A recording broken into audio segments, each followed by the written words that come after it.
حیض، استحاضہ اور نفاس کے بیان میں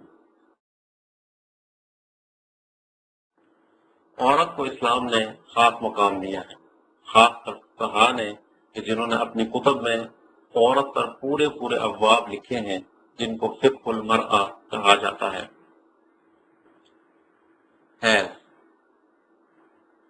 حیض لغت میں کسی چیز کے بہنے اور جاری رہنے کو کہتے ہیں۔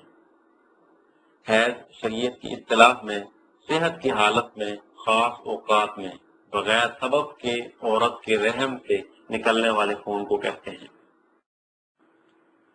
حیض کا خون کالا سیاہ ہوتا ہے، گویا کہ جلا ہوا ہے اور بدبودار ہوتا ہے، اور عورت اس کے خروج کے وقت سخت گرمی محسوس کرتی ہے۔ حیض کے خون کے شروع ہونے کی کوئی مقدار اور عمر نہیں ہے، بس یہ عمر عورت کی طبیعت، معاشرے اور موسم کے اعتبار سے مختلف ہوتی رہتی ہے۔ پر جب بھی عورت کو حیض کا خون آ جائے تو وہ حائضہ ہے۔ حیض کی کوئی مقررہ مدت نہیں ہے، بس بعض عورتوں کو 3 دن اور بعض کو 4 دن حیض آتا ہے، اور اکثر عورتوں کو 6 یا 7 دن حیض آتا ہے۔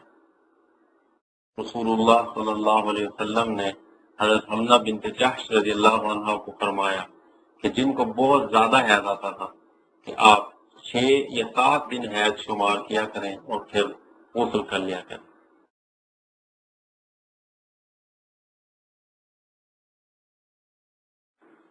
حاملہ عورت کو حیض نہیں آتا، اگر اس کو وضع حمل سے تھوڑا سا پہلے خون آ گیا اور ساتھ لوتھڑا بھی نکل گیا تو یہ نفاس ہے، اور اگر لوتھڑا نہ نکلا یا وضع حمل سے بہت پہلے خون آ گیا تو یہ حیض کا خون شمار ہوگا۔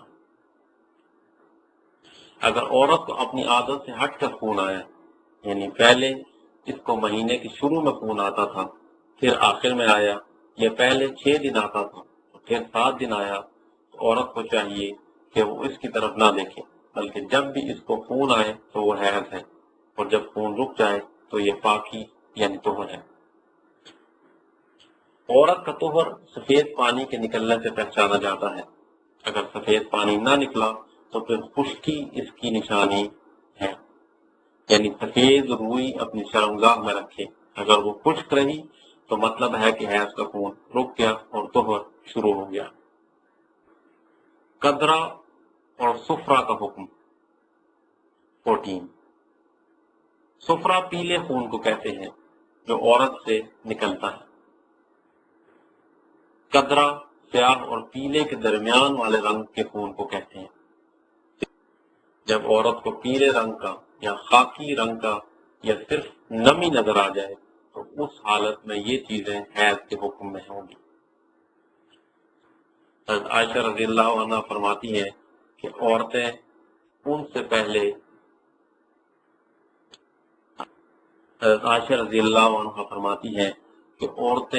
ان سے پیلے کپڑے کے بارے میں پوچھتی۔ حضرت عائشہ رضی اللہ عنہ فرماتی جلدی نہ کریں یہاں تک کہ سفید پانی نظر آ جائے، اس سے ان کی مراد طہر تھی۔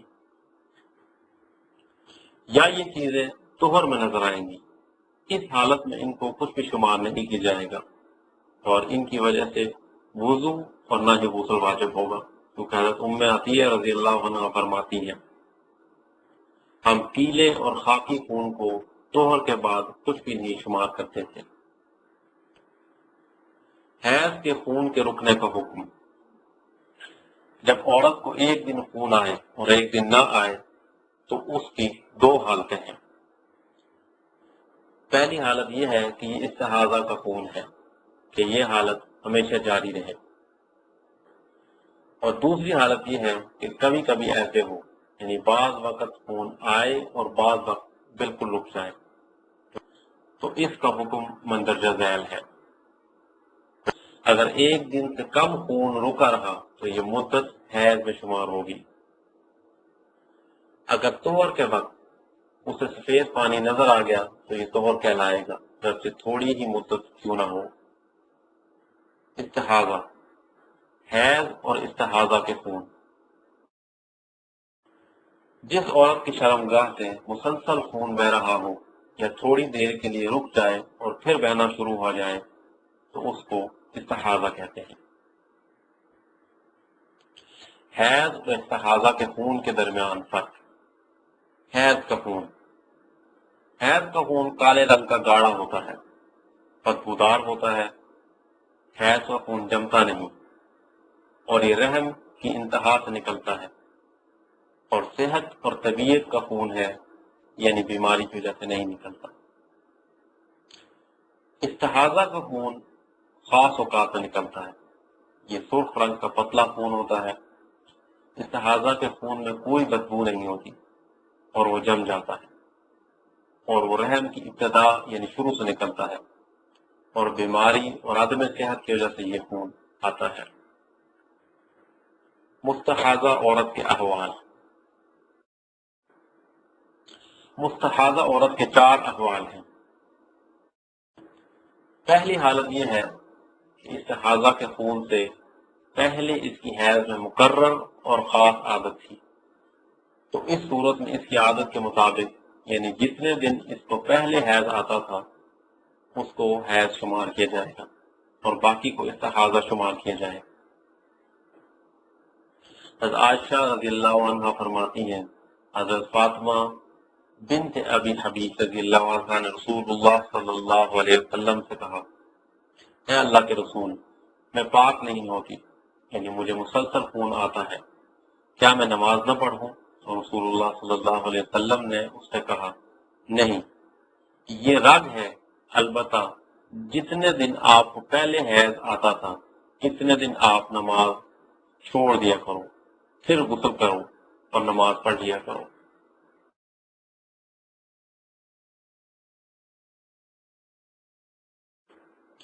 دوسری حالت یہ ہے کہ اس کے حیض کے خون کے حوالے سے کوئی خاص عادت نہ ہو،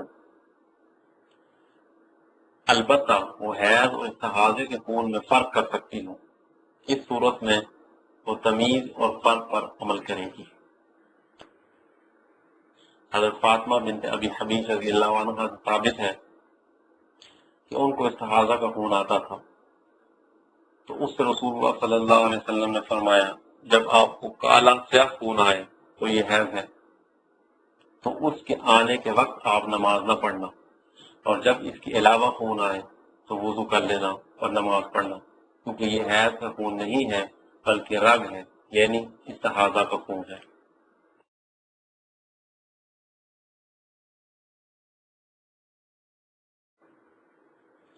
تیسری حالت یہ ہے کہ نہ اس کی کوئی عادت مقرر ہو اور نہ ہی وہ تمیز اور فرق کر سکتی ہو، بس یہ عورت عام عورتوں کی عادت پر عمل کرے گی اور مہینے میں سے 6 یا 7 دن حیض کو شمار کرے گی، یعنی جس دن سے خون جاری ہونا شروع ہو گیا اس دن سے 6 یا 7 دن حیض کی شمار کرے گی اور باقی مہینہ استحاضہ کا خون شمار ہوگا، کیونکہ رسول اللہ صلی اللہ علیہ وسلم نے حضرت حمنہ بنت جحش رضی اللہ عنہا سے فرمایا، پس آپ 6 یا 7 دن حیض کی شمار کریں، اس کے بعد غسل کر لیں، یہاں تک کہ آپ کو یقین ہو جائے کہ آپ پاک ہو گئی ہو، پھر 23 یا 24 دن نماز پڑھنا اور روزے رکھنا، اور یہ دونوں کام آپ کے لیے جائز ہیں، اور ہر مہینے میں اسی طرح کرنا جس طرح دوسری عورتیں کرتی ہیں، یعنی حیض کے بعد جب پاک ہو جاتی ہیں تو غسل کرتی ہیں اور نمازیں اور روزے رکھتی ہیں۔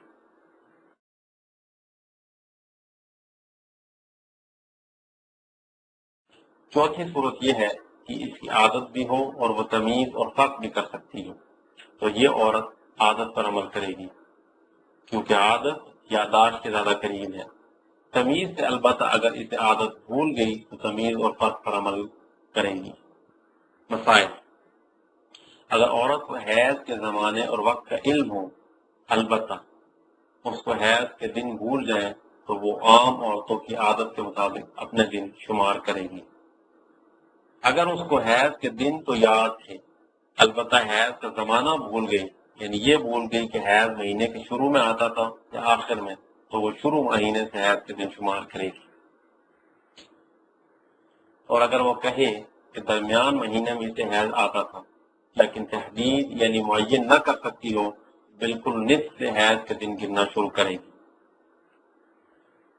اگر مستحاضہ عورت کے حیض کے دن گزر گئے تو وہ غسل کرے اور اپنی شرمگاہ میں کپڑا یا روئی وغیرہ رکھ لے اور اس پر طہر کے احکام جاری ہوں گے، پس وہ نماز پڑھے گی اور روزہ رکھے گی، اور وضو کرنے کے بعد اگر اس کا خون بہتا ہے تو اس کا کوئی نقصان نہیں، کیونکہ وہ معذور ہے اور پاکی میں اس کی 3 صورتیں ہیں۔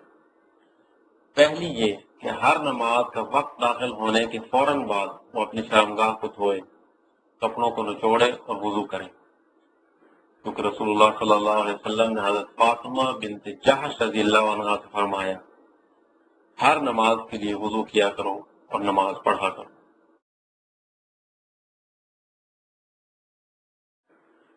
دوسری صورت یہ ہے کہ وہ ظہر کو عصر تک مؤخر کرے، پھر غسل کرے اور وضو کر کے دونوں نمازیں اکٹھی پڑھ لیں۔ رسول اللہ صلی اللہ علیہ وسلم نے حضرت لحمنہ بنت جحش رضی اللہ عنہا سے فرمایا، اگر آپ ظہر کو مؤخر کر کے اور عصر کو پہلے وقت میں پڑھ سکتی ہو تو ایک ہی دفعہ وضو کر کے ظہر اور عصر پڑھ لو، اور اسی طرح مغرب کو مؤخر کر کے اور عشاء کی نماز کو پہلے کر کے غسل کر لو اور وضو کرو، اور دونوں نمازوں کو ایک ہی دفعہ جمع کر کے پڑھ لو، اور فجر کی نماز کے لیے علیحدہ غسل کرو اور ادا کرو، اور روزہ رکھو اگر اس کے رکھنے کی قدرت ہو تو۔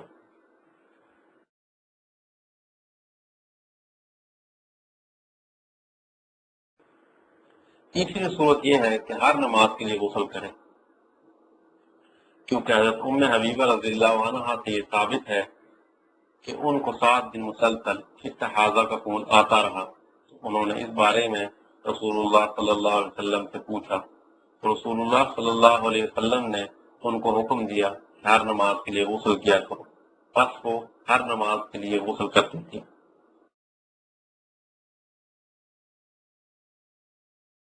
اگر کسی عورت کے رحم میں زخم وغیرہ کی وجہ سے خون بہنے لگ گیا تو یہ خون 2 حال سے خالی نہ ہوگا۔ پہلی حالت یہ کہ اسے پتہ ہو کہ یہ استحاضہ کا خون نہیں ہے، تو اس صورت میں اس کے لیے استحاضہ کے احکام ثابت نہ ہوں گے اور اسے ہر نماز کے لیے وضو کرنا پڑے گا۔ دوسری صورت یہ ہے کہ اس کا یہ گمان ہو سکتا ہے کہ یہ استحاضہ کا خون ہے، تو اس صورت میں اس کا حکم مستحاضہ کا ہے۔ مستحاضہ کے ساتھ ہم بستری کرنا جائز ہے، کیونکہ شریعت نے اس سے منع نہیں فرمایا۔ نفاس، ولادت کی وجہ سے عورت کے رحم سے نکلنے والے خون کو نفاس کہتے ہیں۔ نفاس کی کم مدت کی کوئی مقدار نہیں ہوتی اور زیادہ سے زیادہ مدت 40 دن ہے، اور اگر وہ اس سے پہلے پاک ہو گئی تو غسل کرے اور نماز پڑھے۔ نفاس کے احکام، اگر عورت نے بچے کو جنا اور اس نے خون نہیں دیکھا اور یہ بہت کم ہوتا ہے تو وہ وضو کرے اور نماز پڑھے اور اس پر غسل نہیں ہے۔ اگر خون 40 دن سے زیادہ جاری رہا اور اس کی عادت بھی 40 دن کے بعد خون کے رکنے کی تھی اور خون کے رکنے کی نشانیاں بھی ظاہر ہو گئیں تو وہ انتظار کرے یہاں تک کہ خون رک جائے، اور اگر خون جاری رہا تو مستحاضہ ہے اور اس کے لیے مستحاضہ کے احکام ہے۔ نفاس اس خون کو کہتے ہیں جو انسان ایسی چیز جس میں انسانی خلقت کے آکار واضح ہوں کہ سقوط اور وضع کے بعد نظر آتا ہے۔ اگر عورت کے پیٹ سے کوئی ایسی چیز گری جس میں انسانی خلقت کے آثار واضح نہیں تھے تو اس کی 3 حالتیں ہیں۔ پہلی حالت یہ ہے کہ وہ پہلے 40 دن سے پہلے ثابت ہو تو اس صورت میں نکلنے والا خون استحاضہ کا خون ہے، پس وہ غسل کرے، نماز پڑھے اور روزے رکھے۔ دوسری صورت یہ ہے کہ اس چیز کا سقوط 80 دنوں کے بعد ہو تو اس صورت میں یہ نفاس کا خون ہے۔ تیسری صورت یہ ہے کہ اس چیز کا سقوط 40 سے 80 دنوں کے درمیان ہو تو اس صورت میں دیکھا جائے گا، اگر اس میں خلقت کے آثار واضح ہیں تو پھر نفاس کا خون شمار کیا جائے گا، اور اگر واضح نہیں ہے تو پھر استحاضہ کا خون شمار کیا جائے گا۔ جو چیزیں حیض اور نفاس کی وجہ سے حرام ہو جاتی ہیں، نمبر 1، ہم بستری۔ اللہ تعالیٰ فرماتے ہیں، حالت حیض میں عورتوں سے الگ رہو، اور جب تک وہ پاک نہ ہو جائیں ان کے قریب نہ جاؤ۔ اور جب یہ آیت نازل ہوئی تو رسول اللہ صلی اللہ علیہ وسلم نے فرمایا تم سب کچھ کر سکتے ہو، البتہ ہم بستری نہیں کر سکتے۔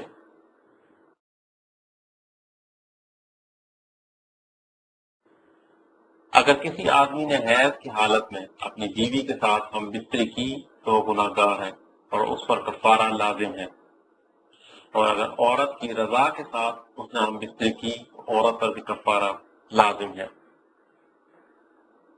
اور کفارہ یہ ہے کہ وہ سونے کا 1 دینار یا آدھا دینار یا ان کے برابر سونا خیرات کرے۔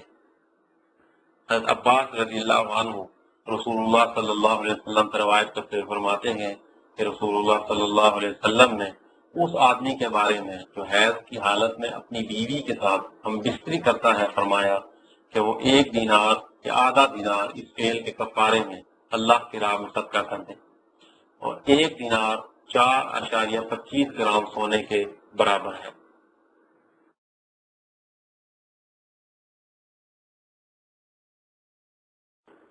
حیض والی عورت حیض سے پاک ہو گئی تو غسل کرنے سے پہلے اس کا خاوند اس کے ساتھ ہم بستری نہ کرے، کیونکہ اللہ تعالیٰ فرماتے ہیں حالت حیض میں عورتوں سے الگ رہو، اور جب تک وہ پاک نہ ہو جائیں ان کے قریب نہ جاؤ۔ ہاں، جب وہ پاک ہو جائیں ان کے پاس جاؤ جہاں سے اللہ نے تمہیں اجازت دی ہے۔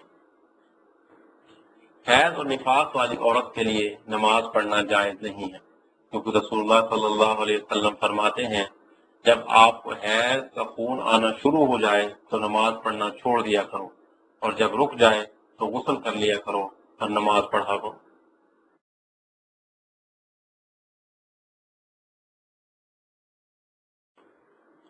عورت جب حیض سے پاک ہو جائے تو اس پر حیض کے دوران فوت شدہ نمازوں کی قضا نہیں ہے، کیونکہ جب حضرت عائشہ رضی اللہ عنہا سے حائضہ کی نمازوں اور روزوں کی قضا کے بارے میں پوچھا گیا تو انہوں نے جواب دیا ہمیں بھی حیض کا خون آتا تھا تو رسول اللہ صلی اللہ علیہ وسلم ہمیں روزوں کی قضا کا حکم دیتے تھے، البتہ نمازوں کی قضا کا حکم نہیں دیتے تھے۔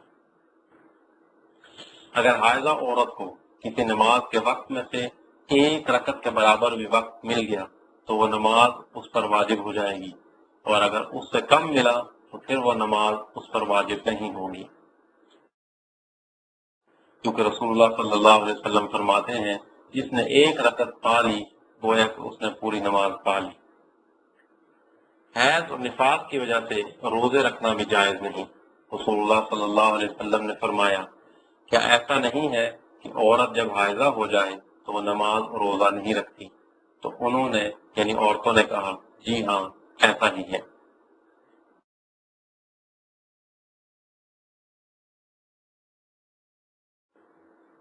اگر حائضہ عورت فجر سے پہلے پاک ہو گئی اور اس نے روزہ رکھ لیا تو اس کا روزہ ٹھیک ہے اگرچہ اس نے غسل نہ کیا ہو۔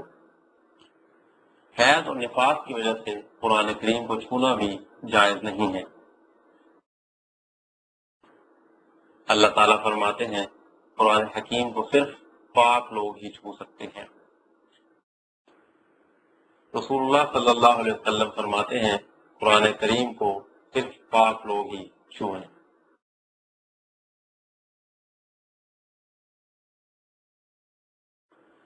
حیض اور نفاس کی وجہ سے بیت اللہ کا طواف بھی جائز نہیں ہے۔ حضرت عائشہ رضی اللہ عنہا حائضہ ہو گئی اور رسول اللہ صلی اللہ علیہ وسلم نے ان سے فرمایا جو کام حاجی کرتے ہیں وہ تم بھی کرو، البتہ بیت اللہ کا طواف نہ کرو جب تک تم پاک نہ ہو جاؤ۔ حضرت ابن عباس رضی اللہ عنہ فرماتے ہیں لوگوں کو طواف زیارت کا حکم دیا گیا ہے سوائے حائضہ کے۔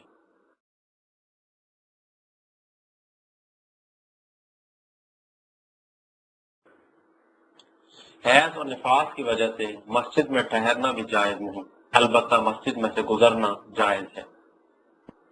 اللہ تعالیٰ فرماتے ہیں اے ایمان والو جب تم نشے میں مست ہو تو نماز کے قریب بھی نہ جاؤ جب تک اپنی بات کو نہ سمجھنے لگو، اور جنابت کی حالت میں جب تک کہ غسل نہ کر لو۔ ہاں اگر راہ چلتے گزر جانے والے ہو تو اور بات ہے۔ رسول اللہ صلی اللہ علیہ وسلم نے فرمایا مسجد حائضہ اور جنبی کے لیے حلال نہیں ہے۔